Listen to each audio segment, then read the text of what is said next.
네, 파워포인트 좀 켜주십시오. 네. 오늘은 기도로 하나님과 마음을 나눈 한나에 대한 설교입니다. 첫 번째 포인트, 기도에 대한 몇 가지 오해.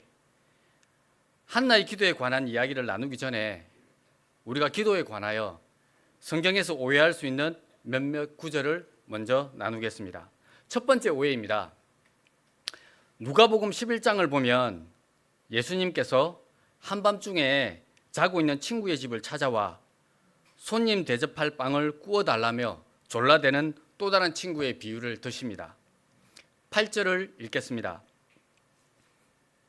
내가 너희에게 말하지만 그가 비록 자기 친구라는 이유 때문에 주지는 않을지라도 그가 끈질기게 졸라대기 때문에 일어나 그에게 필요한 것을 줄 것이다.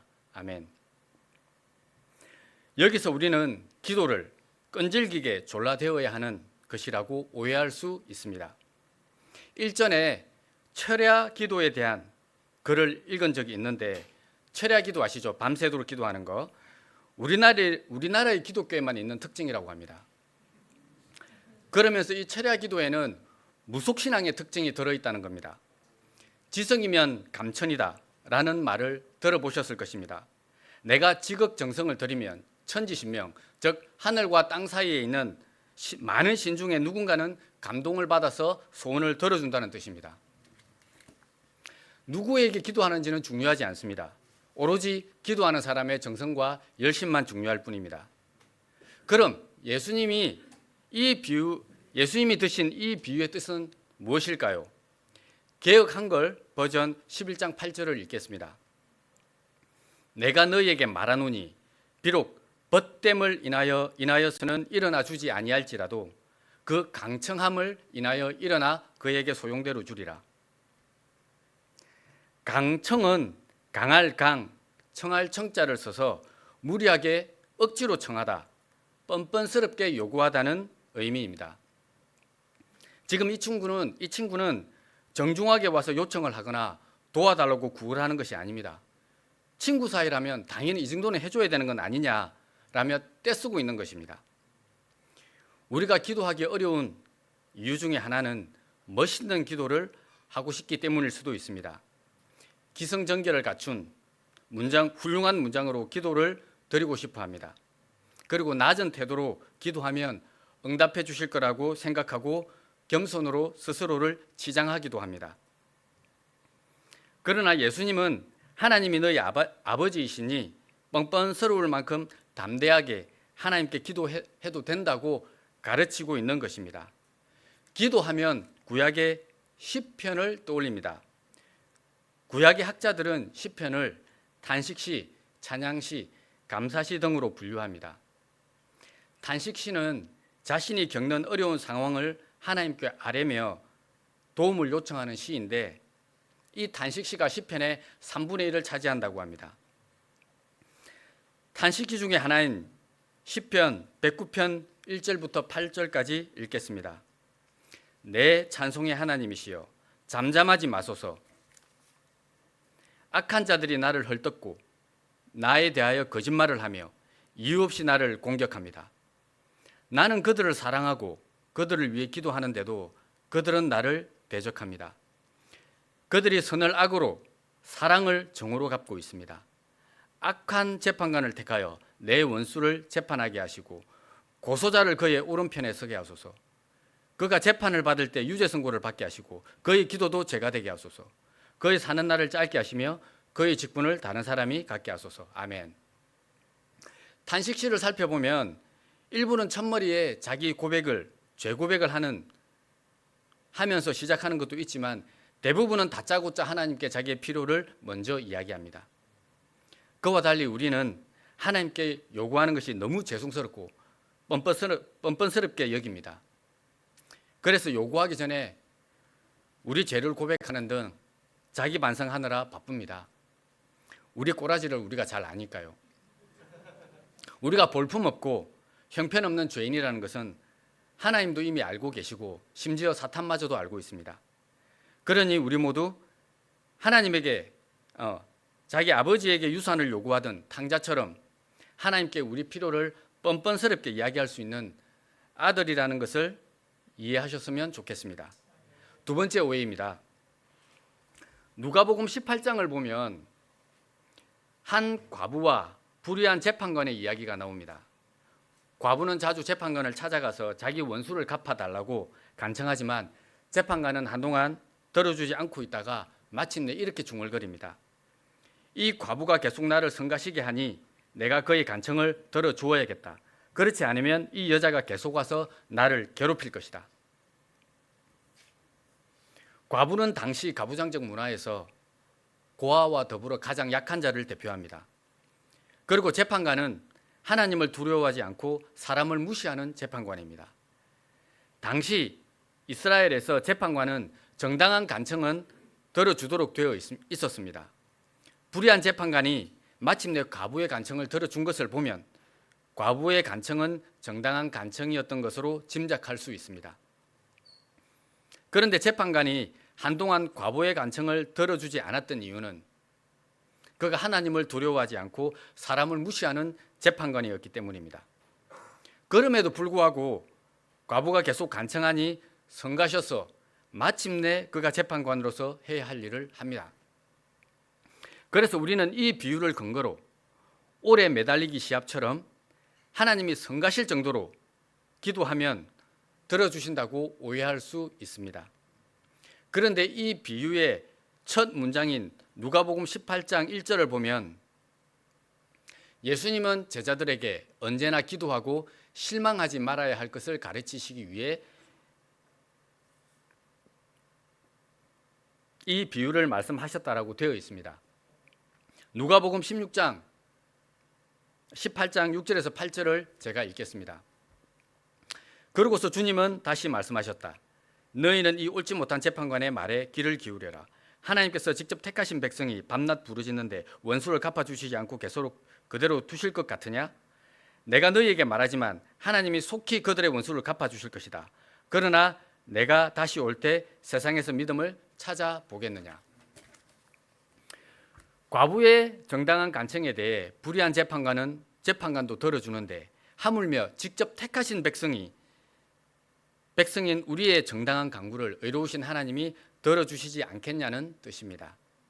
그런데 우리가 다 헤아릴 수 없는 이유로 하나님이 안 들어주실 수도 있으니 설령 기도의 응답이 없더라도 하나님이 우리에게 관심이 없으시거나 사랑하지 않으시는 게 아니니 믿음을 잃지 말라는 말씀입니다. 세 번째 오해입니다.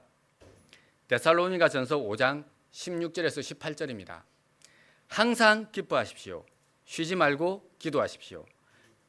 모든 일에 감사하십시오. 이것은 그리스도 예수님 안에서 여러분을 위한 하나님의 뜻입니다. 아멘. 여기에서 쉬지 말고 기도하라고 되어 있습니다. 이 말씀을 우리는 일상을 살면서 끊임없이 기도할 수는 없겠지만 그래도 매 순간 기도하라는 뜻으로 오해할 수 있습니다. 사랑이라는 말은 순 우리말입니다. 그러나 한자 사량에서 왔다는 설도 있습니다.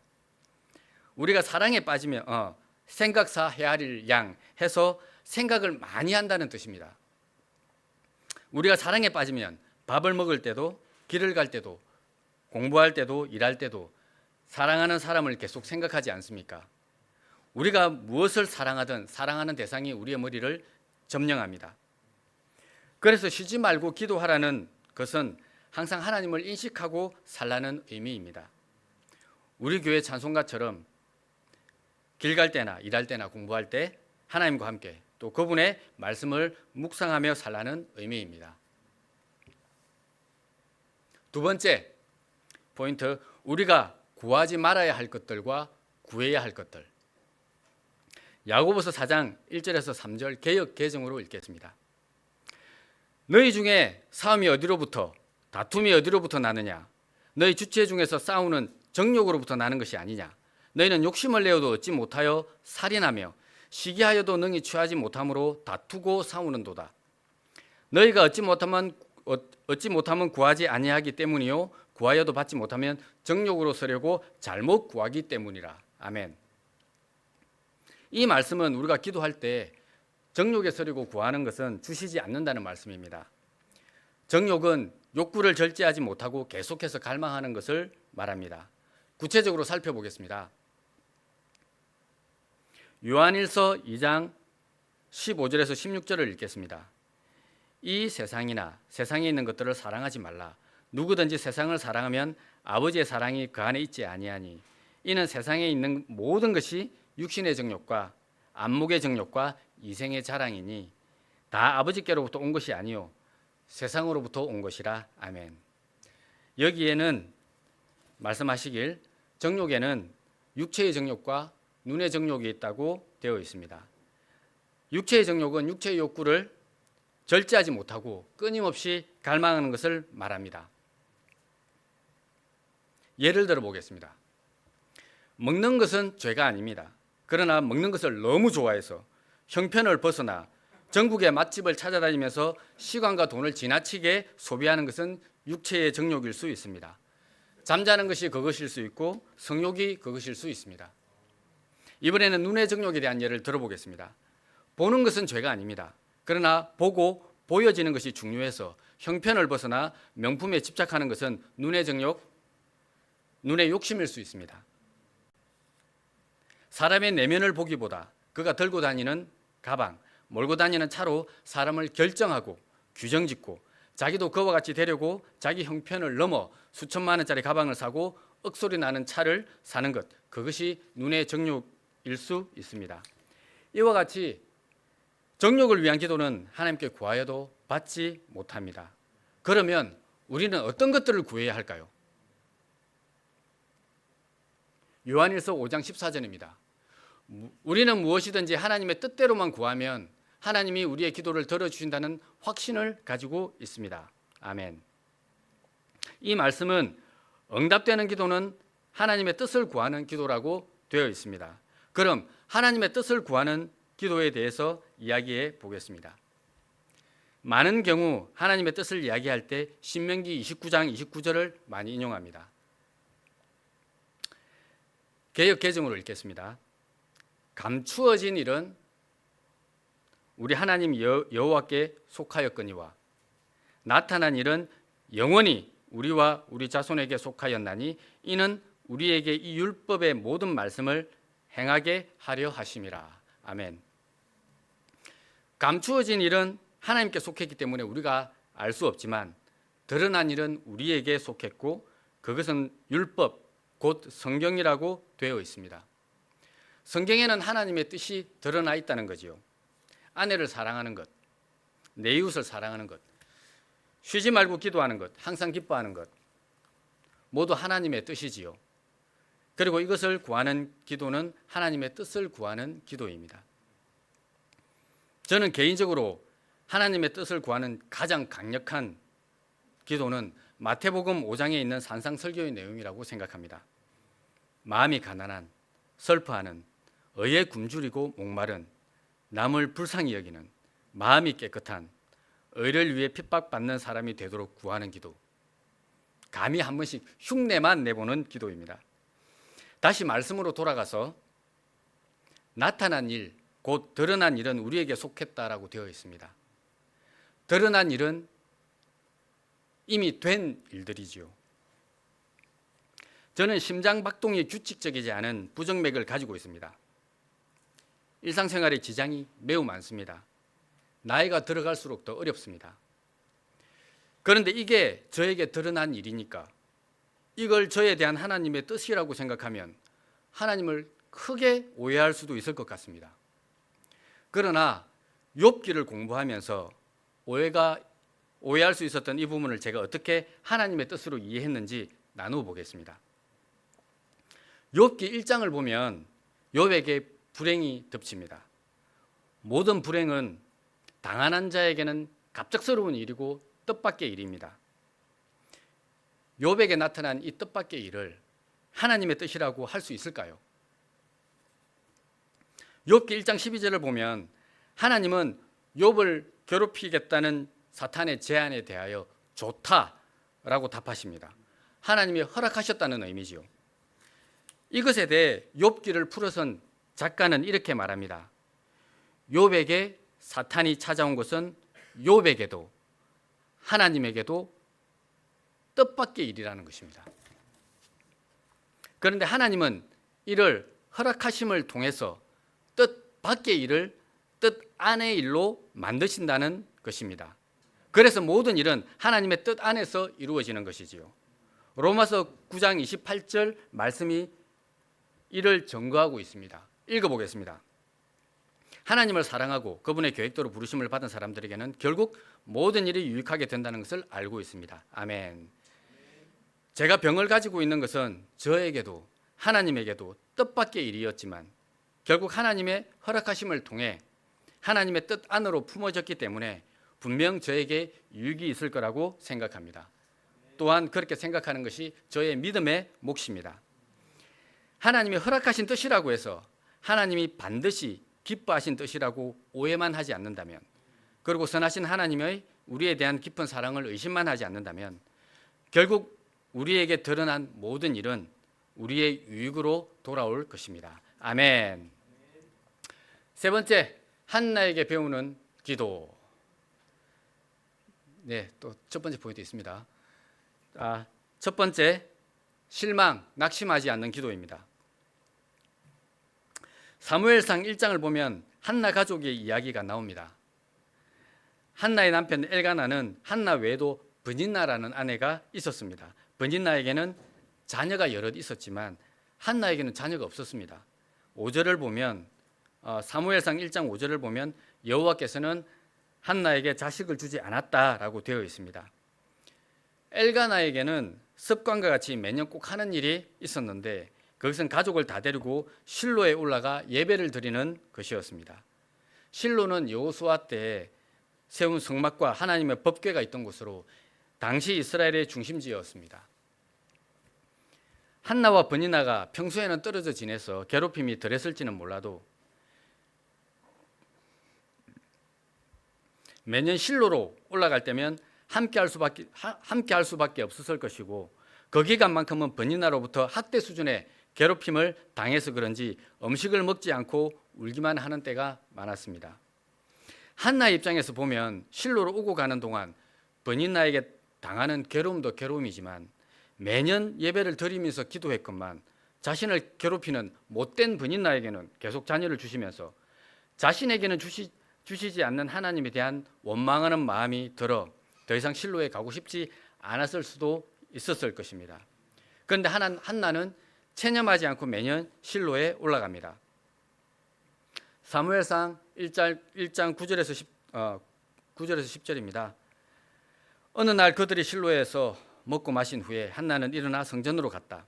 그때 제사장 엘리는 평상시의 습관대로 성전 문 앞에 앉아 있었다. 한나는 마음이 괴로워 여호와께 기도하며 울부짖고 부르짖다가 아멘. 앞에서 시편의 이야기를 하면서 단식하는 기도에 대한 이야기를 한 바 있습니다.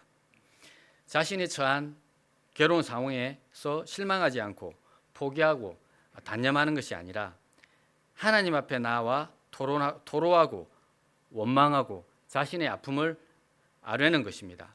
그런 점에서 단식 또는 기도의 반대말은 체념이라고 말할 수도 있겠습니다.